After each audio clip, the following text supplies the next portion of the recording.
Bagaimana menjalani kehidupan supaya kita tidak terjebak kepada apa yang kita sebut kenikmatan tadi. Hal-hal baik yang sudah kita dapatkan tidak mengantarkan kita menjadi pada suatu yang buruk. Bagaimana hal-hal buruk, tekanan-tekanan hidup yang kita alami saat ini bisa menjadi cemeti untuk menjadikan kehidupan yang lebih baik pada saat berikutnya. Misi kita lahir untuk menjalankan dharma, tapi kan ada pertanyaan, Pak D, acuan dharma itu apa? Sukacita legowo, menerima setiap perbedaan, melakukan sesuatu yang menjadi tugas dan kewajibannya. Tidak merasa tersinggung. Ada nggak kira-kira semacam contoh-contoh empiris yang bisa kita dapatkan? Kelahiran itu tidak selalu dalam satu keluarga, bahkan antar negara. Bisa juga jadi hewan, bisa jadi tubuh. Nah, kenapa sering lahir dalam keluarga? Karena karmanya selalu dekat dengan keluarga di sini. Om Swastiastu, Umas Dharma yang berbahagia. Selamat datang di channel PHDI Surabaya, channel edukasi, informasi, dan pelatihan seputar agama dan aktivitas umat Hindu Surabaya area. Agar channel ini terus bisa memberikan inspirasi dan pencerahan, klik subscribe, nyalakan lonceng, dan share ke teman-teman. Om Anubadrah Kratawoyatu Wiswata. Semoga pikiran yang baik datang dari segala penjuru. Selamat menyaksikan. Kalau demikian ya, tadi sudah panjang lebar dijelaskan oleh Pak Gede Putu Swardano dan Pak Ketut Atmaja juga. Ternyata reinkarnasi ini atau Punarbawa ini kita sedang membawa tugas yang cukup berat. Kenapa dikatakan demikian ya? Pada saat kita lahir di tempat orang yang kaya, katakanlah kita mendapatkan kebahagiaan pada saat kelahiran saat ini. Tapi jika kita tidak bisa menikmati atau memanfaatkan kebahagiaan itu untuk sesuatu yang baik, ya, tentu kita tidak akan menikmati lagi pada kehidupan berikutnya. Kan begitu? Yang kedua, jika kita lahir dengan penuh penderitaan, katakanlah begitu, dan jika kita menjadikan penderitaan itu sebagai pintu masuk untuk berbuat sesuatu yang lebih baik, pada saat itulah kita sedang membebaskan diri kita dari karma-karma buruk yang sebelumnya. Kan begitu? Tapi Bapak berdua memiliki kemampuan atau pengetahuan yang cukup luas, mungkin bisa memberikan semacam pencerahan kepada masyarakat atau umat, bagaimana menjalani kehidupan supaya kita tidak terjebak kepada apa yang kita sebut kenikmatan tadi, ya, sehingga apa hal-hal baik yang sudah kita dapatkan tidak berubah menjadi atau mengantarkan kita menjadi pada suatu yang buruk. Demikian juga bagaimana hal-hal buruk, tekanan-tekanan hidup yang kita alami saat ini bisa menjadi cemeti untuk menjadikan kehidupan yang lebih baik pada saat berikutnya. Monggo Bapak berdua. Ya, ini Pak Bagus. Apa yang di pertanyaan sedikit juga dijelaskan bahwa kita lahir di tempat yang bahagia atau menyenangkan, kita lahir di tempat yang menderita, bukan itu yang menentukan kita akan mencapai moksa. Tolong itu dipahami, para pemirsa sekalian. Bagaimana kita mampu mengendalikan diri dalam dua keadaan itu? Karena justru dalam keadaan senang itu godaannya lebih banyak. Dalam keadaan susah, kadang kita sadar eling, oh ya, baru ingat dengan Tuhan, biasanya naik susah. Nah, kita membawa suatu misi atau tugas kita lahir ke dunia. Dijelaskan di dalam Bhagavad Gita ada yang 4 sloka 8. Paritrenaya sadunam, winesaya caduskritam, dharma samsya panartaya sambawani yugi yugi. Paritrenaya sadunam, kita untuk menegakkan, menyelamatkan sadu kebaikan, kebenaran. Wina saya caduskritam, melenyapkan duskritam, kedukaan, penderitaan, dosa. Dharma samsya panartaya, dengan jalan menjalankan dharma. Ayo kita jadi itu tugas misi ya. Misi kita lahir untuk menjalankan dharma. Tapi kan ada pertanyaan, Pak D, acuan dharma itu apa sehingga saya tahu perbuatan saya baik?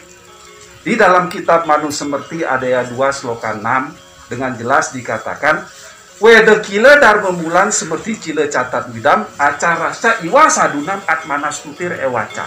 Itu sumber kebenaran. Ingat, dalam agama Hindu sumber kebenaran tidak hanya dari satu sumber, tapi banyak sumber. Sumber yang paling tinggi adalah kitab Weda. Terdiri dari 4 kitab. Rig Weda, Sama Weda, Yajur Weda, dan Atharva Weda. Sumber kebenaran yang kedua adalah Semerti, kitab Semerti. Terdiri dari 20 kitab dibagi dalam 4 zaman. Zaman Satya Yuga adalah Manu Semerti. Zaman Treta Yuga adalah Gautama Semerti. Zaman Dwapara Yuga adalah Sankalikita Semerti. Zaman Kali Yuga adalah Parasara Semerti. Ketika itu sulit mungkin kita lakukan, kita lari kepada sumber kebenaran ketiga, yaitu sila. Sila itu perilaku. Perilaku siapa? Perilaku orang-orang suci. Salah satunya Jero Mangku. Jero Mangku kan orang suci, Eke Jati. Oleh karena itu biasanya ketika kita odalan, kita minta petunjuk kan, ide resi ataupun Jero Mangku, bagaimana ngotonin misalnya siap pribadi. Bagaimana Banten, dan itu dalam konteks upacara hiatnya. Dalam konteks perilaku pun ayo kita tiru. Oleh karena itu, ini tidak saja beban berat buat kita, tapi buat pemangku juga. Ia harus bisa mengendalikan dirinya karena dia menjadi contoh, menjadi role model.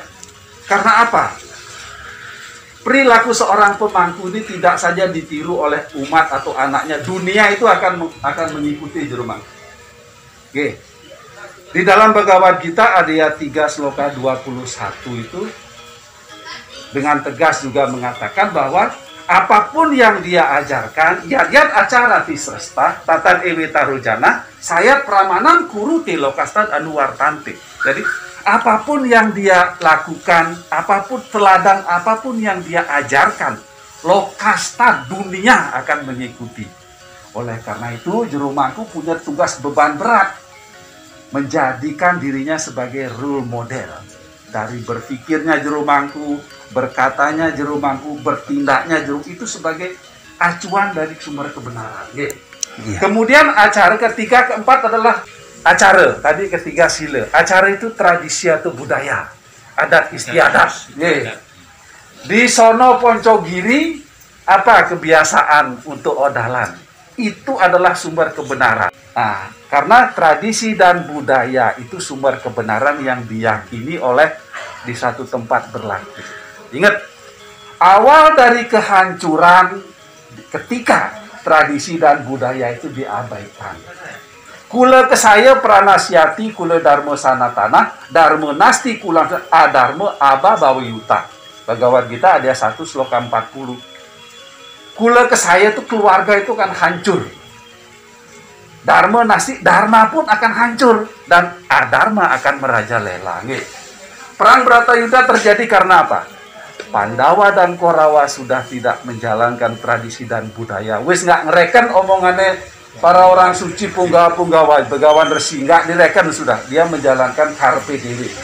Oleh karena itu akan menjadi hancur.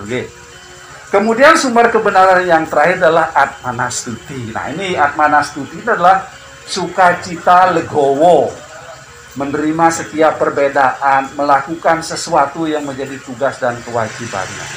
Ketika kita sudah berbuat, membuat orang lain di sekitar kita tidak tersakiti, jangan tersakiti wes, merasa tersinggung, tidak merasa tersinggung, itu berarti kita sudah benar berbuatnya. Tapi sekecil apapun rasa sakit yang ditimbulkan oleh perbuatan kita kepada orang lain, berarti kita belum berbuat benar. Nah, oleh karena itu sekali lagi Pak Bagus, tugas kita lahir sekali lagi memperbaiki kualitas diri kita. Tidak memperbaiki kualitas diri orang lain. Fokusnya pada kualitas diri kita sendiri. Karena hanya kita sendiri yang dapat memperbaiki kualitas hidup kita. Seperti sloka dalam kitab Manu Semerti ada 4 sloka 240 tadi yang saya kutip. Ya demikian mungkin Pak. Jadi mungkin kalau dibahasakan sederhana bagi anak-anak milenial ini kan gitu ya. Jadi every time, everywhere is Trikaya Parisuddha. Ya kan begitu ya. Setiap waktu, setiap saat kita menjalankan Trikaya Parisuddha. Itu kira-kira. Dalam Bhagavad Gita ada ayat 8 sloka 7 juga ditegaskan. Tasmat sarwesu kalesu mam anusmaran yudiascat mai arpita manu budir mam ewaisiasi asam saya. Jadi tasmat sarwesu kalesu kapanpun di manapun. Ya. Berjuanglah kamu untuk mengingatku mam anusmaran dengan menyebut namaku. Dengan demikian engkau akan sampai kepadaku. Benar Pak Gus. Silakan mungkin Pak Ketut mau menambahkan. Silakan Pak Ketut. Ya tadi sangat jelas dan panjang lebar. Saya hanya mungkin menyimpulkan saja. Berarti agama itu adalah tuntunan hidup. Itu yang mungkin kita pegang karena kita menganut Hindu. Berarti mari kita ajaran Hindu atau Hindu Dharma tadi akan itu terus diteruskan dan memang itu harus ditingkatkan terus dalam diri kita. Sehingga kata Om tadi itu terus ada di diri kita. Itu saja mungkin yang simpulan apa yang disampaikan panjang lebar. Mungkin gini, Pak Ketut tadi benar. Bukan karena saya beragama A terus aku bisa sampai surga, aku sampai moksa, bukan, tapi bagaimana perbuatan kita. Oke, kalau ada sebuah sloka yang saya masih ingat, mumpung masih ingat, Bhagavad Gita 5 sloka 15 itu dengan tegas mengatakan, nadate kasyacit papam nacaiwa sukritam wibu ajnane navertam jenanam tena muyanti jantawa. Bahwa Tuhan sekalipun tidak membuat seseorang itu nadate kasyacit papam itu menderita. Tuhan juga tidak membuat orang itu berbahagia. Tapi bagaimana manusia bisa ajnane navertam jenanam, bagaimana dia melenyapkan ketidaktahuannya dengan jenanam itu sehingga dia tidak tersesat di jalan. Demikian artinya agama itu hanya sebagai petunjuk ya, atau penunjuk atau tuntunan saja, tergantung bagi kita bagaimana berperilaku. Oke. Terima kasih. Kemudian mungkin setelah kita berjalan agak jauh, kita kembali sedikit ke depan. Berbahagia kita terlahir menjadi manusia, kan begitu? Karena dengan terlahir menjadi manusia, kita bisa membedakan subha dan asubha karma. Dan dari sanalah kita bisa menolong diri sendiri, seperti disampaikan tadi. Hanya kita yang menolong diri kita untuk melewati proses punarbawa yang berulang-ulang. Nah, tapi anak-anak muda, Pak Ketut, terutama saya mulai dari Pak Ketut, anak-anak muda perlu mendapatkan penjelasan dan contoh-contoh. Pada saat kita bicara tentang punarbawa, ada nggak kira-kira semacam ciri-ciri, tanda-tanda yang bisa kita pahami bahwa seseorang ini adalah berreinkarnasi atau sedang menjalani kehidupan yang berulang dari kehidupan yang sebelumnya? Atau mungkin ada semacam contoh-contoh empiris yang bisa kita dapatkan, karena Bapak seorang akademisi, jurnalnya banyak dan sebagainya, kan perjalanan akademisnya juga cukup membantu. Silakan Pak Ketut. Terima kasih Gus Haji, bahwa kehidupan kita memang harus bersyukur karena sebagai manusia tadi, bahwa dalam kelahiran yang berulang tadi ada beberapa contoh yang sudah disampaikan. Memang secara ilmiah itu agak sulit dibuktikan, ya, tetapi ada ciri-ciri yang menandakan bahwa si A itu lahir lagi, si B itu lahir lagi. Yang jelas kelahiran itu tidak selalu dalam satu keluarga, tidak juga dalam satu lingkungan, tidak juga satu negara, bahkan antar negara. Termasuk tidak satu jenis kehidupan, kan begitu? Jenis kehidupan. Ya. Bisa juga jadi hewan, bisa jadi tumbuhan bahkan. Ya kalau manusia, nah hewan dan tumbuhan pun juga demikian, tapi perlu proses yang sangat panjang. Ya, tentu tadi karma tadi. Ya, seperti tumbuhan mungkin sering dipakai upacara, sebagainya itu akan dia memperbaiki, karena dia tidak bisa memperbaiki sendiri. Nah justru kita yang bisa memperbaiki kehidupan ini manusia. Jadi hewan dan tumbuhan tidak bisa. Nah contoh misalnya seorang Santi Dewi yang ada di India, dia lahir tetap di India tapi bukan di keluarganya, ya, di keluarga orang lain, bahkan sangat jauh ya dari kehidupan keluarga yang terbiasanya. Nah apa cirinya? Dia mengingat suaminya siapa namanya, itu ingat, kebiasaannya apa, ingat, dia sampaikan ke orang tuanya, ya si Santi Dewi tadi, dia menyampaikan kepada orang tuanya, orang tua ya juga ya terheran-heran juga siapa itu. Gitu, ya. Nah hal-hal seperti itu setelah itu gurunya menyampaikannya ini surat kepada orang yang ditunjuk itu ternyata terbalas bahwa istri saya sudah meninggal 9 tahun yang lalu, tetapi dia tahu persis kegemaran suaminya apa, ya makanan apa yang dia sukai sebagainya. Itu sangat, akhirnya bertemu di sana, tidak menyebut nama sudah bisa menyebutkan nama suaminya dan sebagainya. Itu. Nah itu adalah ciri-ciri yang kita yakini, ya, yang diyakini bahwa itu adalah suatu proses reinkarnasi yang dialami oleh Atman. Itu di satu negara. Ya. Nah contoh lain misalnya yang French, ya, itu adalah kelahiran antar negara. Dia ada di Swedia, lahirnya di Amsterdam. Ini juga sama, ciri-ciri yang ditentukan adalah sama, bahwa saya adalah si A, gitu. Ya saya adalah French. Gitu. Nah, tetapi orang tentu tidak percaya, ya. Nah dia ini adalah orang yang terkenal memang, ya. Nah, akhirnya ditelusuri benar, akhirnya dibawalah dia ke Amsterdam, dia bisa menunjukkan, ya sifat-sifat dia yang dulu waktu ini begini sebagainya itu ditunjukkan. Nah, demikian juga yang satu lagi dari si kembar ini, lahir di dalam keluarga yang sama. Dia lahir sebagai adik kembar. Nah, semua pertama anak pertama itulah kembar. Setelah itu dia kecelakaan mobil dengan ayahnya, lalu si kembar meninggal keduanya. Nah, beberapa tahun lagi itu dia istrinya ibunya ini hamil, lahir kembar lagi. Dia membawa ciri-ciri waktu kecelakaan itu dia memiliki luka. Nah, terbawa lahir lagi ciri itu. Dan juga waktu permainan dia masih 1 tahun 2 tahun, dia selalu minta mainan yang sama dimiliki oleh kakaknya. Saya ingin permainan kakak saya, ya, yang dulu adalah kakak saya ini dia bisa nyebut. Gitu. Nah inilah ini memang secara ilmiah sekali lagi tidak bisa, sulit dibuktikan. Tetapi itulah suatu keyakinan. Nah, keyakinan inilah yang dipegang sehingga Atman itu tidak selalu lahir dalam satu keluarga, tidak lahir dalam satu negara, bahkan antar negara, sesuai dengan karma. Jadi kembali ke karma. Nah, kenapa sering lahir dalam keluarga? Karena karmanya selalu dekat dengan keluarga di situ. Selalu dekat. Nah, medianya di sana berarti ya. Medianya di sana. Nah, memang hal seperti ini jarang terjadi, tetapi kebanyakan dia lahir dari keluarga yang sama dan dari keluarga yang sama karena karmanya dekat. Dan itu terbuktikan secara ilmiah, Pak ya. Ya, maka. Oke, kemudian mungkin saya ke Beli Putu kemudian, ya. Di Bali ada kebiasaan biasanya setiap ada anak yang lahir, orang tuanya menanyakan kepada orang pinter, sesungguhnya yang lahir ini siapa? Apa yang diinginkan? Dan sebagainya. Dari sudut pandang Punarbawa, bagaimana kita bisa memahami itu, Beli Putu? Itu yang pertama. Sebentar, sabar dulu, sabar.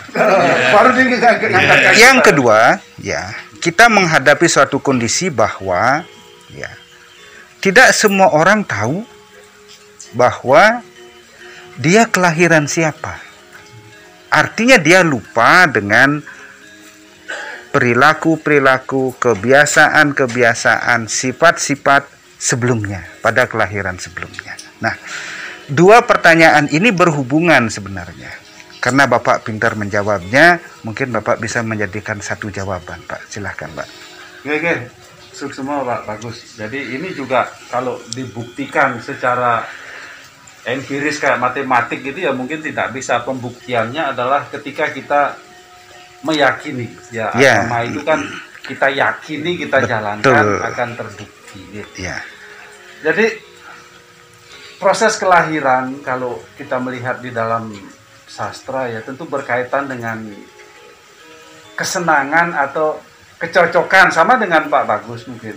Kadung sudah cocok dengan si A, pasti ngumpulnya dekat dengan si A. Sama dengan Sang Atman juga, lahirnya mesti akan tertarik dalam satu garis keturunan. Mungkin agak berbeda dengan bukti empiris yang disampaikan Pak Ketut tadi.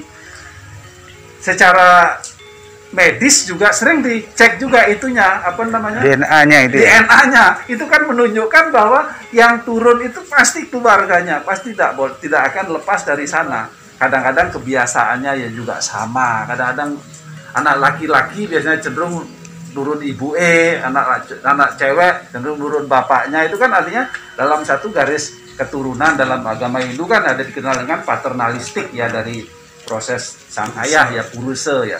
Nah, Ya. kemudian yang kedua tadi apa Pak Bagus? Kenapa kita yang lahir saat ini Oh ya, lupa dengan ya, kehidupan. tidak Nah, gini. selalu bisa mengingat secara rinci. Gini. Kalau itu begini, ketika kita lahir, sang Atman lahir kan membawa media. Medianya apa yang dibawa oleh lahir? Panca Mahabhuta, Panca Karmandriya, dan Panca Budindriya. Yang ke-11 adalah mana, pikiran. Ketika dia meninggal, unsur-unsur ini kan dibakar melalui dua proses. Badan kasar dibakar dengan proses ngaben, badan halus dibasas dengan proses ngerorasin atau kemudian majarajar dan lain sebagainya. Nah, karena sang Atman unsur atau sarana ketika hidup itu sudah hilang, dilebur sama dengan komputer kita sudah riset, ya CPU sudah hilang, berarti semua memori yang dibawa oleh sang Atman akan hilang, sehingga dia tidak ingat apa-apa. Memori lo ya, tapi pahala atas karmanya masih ia bawa. Itu yang dia pertanggungjawabkan, itu yang ia bawa sampai dia lahir kembali. Tetapi memori atas kehidupan masa lalunya dia tidak ingat. Dalam Bhagavad Gita tadi saya kutip Adhyaya 4 sloka 5 tadi, di mana Krishna itu ingat dengan kelahirannya sementara manusia tidak ingat. Bahuni mewiyati tani janmani tawa carjuna. Jadi begitu ya. Sekali lagi, karena proses atau hardware dari sang Atman itu sudah dilebur melalui proses ngaben, ataupun dengan pembakaran sudah kembali kepada asalnya, sehingga dia sudah tidak ingat lagi dengan sopo sih dia aku dulu itu siapa sih, tapi ingat sekali lagi karma wasananya masih ia bawa. Kenapa Pak? Ya. Jadi upacara Sawawedana yang kita sebut ngaben, kemudian Atma Wedana yang kita sebut istilahnya banyak ngerorasin, ngasti, memukur, meligil kan gitu ya. Itu telah meriset hardware termasuk softwarenya mungkin atau data-data yang ada di dalamnya. Nah, sehingga wujud yang baru ini ya tidak bisa mengingat secara keseluruhan apa yang terjadi di masa lampau, tetapi ada tanda-tanda yang bisa dipahami gitu kira-kira ya. Mungkin bisa disilahkan kalau di zaman sekarang ya Pak Bagus ya. Kita kan banyak menggunakan produk recycle, orang plastik juga, kadang plastik bekas, besi-besi juga bekas kan dicampur. Nah, ketika sudah dicampur kita kan sudah dapat dengerin ini asalnya besi dari mana, tapi sifat dari besi keras itu kan masih ada dia. Cuman asal usul tidak tahu dari mana asalnya. Mungkin begitu Pak Bagus, bisa diilustrasikan juga ya. Nah, itu sebagian. Nah, sekarang kita juga bersama Ibu Widyasih. Beliau adalah Ketua Pasraman Saraswati. Saraswati berapa di sini, Bu? Saraswati 8, ya. Silakan Ibu, kalau ada pertanyaan yang ingin disampaikan, silakan. Om Swastiastu. Om Swastiastu. Yang umat Purasana Pacagiri, niki ada ganjalan yang lama niki anak-anak ada yang bertanya niki Pak, gimana ini kehidupan sekarang kan rancangan kehidupan yang akan datang gitu Pak. Mereka pada kehidupan sekarang mereka perilakunya, kebiasaan itu diubah jadi berbuat baik terus gitu. Terus dengan membawa kecerdasan, bagaimana dengan kebiasaan-kebiasan itu dan kecerdasan yang dibawa nanti akan kelahiran selanjutnya. Iya, mungkin nggak kecerdasan yang dimiliki di masa yang lalu juga akan bisa mempengaruhi kehidupannya pada saat ini. Itu pengaruhnya terhadap kelahirannya akan datang. Kalau dulu kelahiran sebelumnya IP-nya 4 gitu ya. Sekarang apa IP-nya 4,5 mungkin gitu ya. Silakan. Iya, silakan.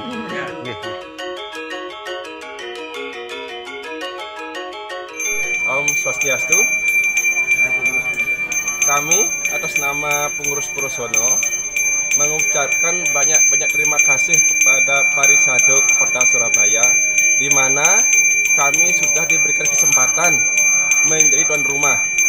Kami ingin ini terus berkelanjutan, berkesinambungan untuk mengangkat generasi kita ke depannya. Kebetulan di Purwosono ini dulu ada umat asli Hindu Surabaya yang pengempurnya. Kami ingin bantuan dari PHD Kota supaya mendukung kami untuk bagaimana membimbing generasi kita ke depan. Demikian yang dapat kami sampaikan. Om Santi Santi Santi Om.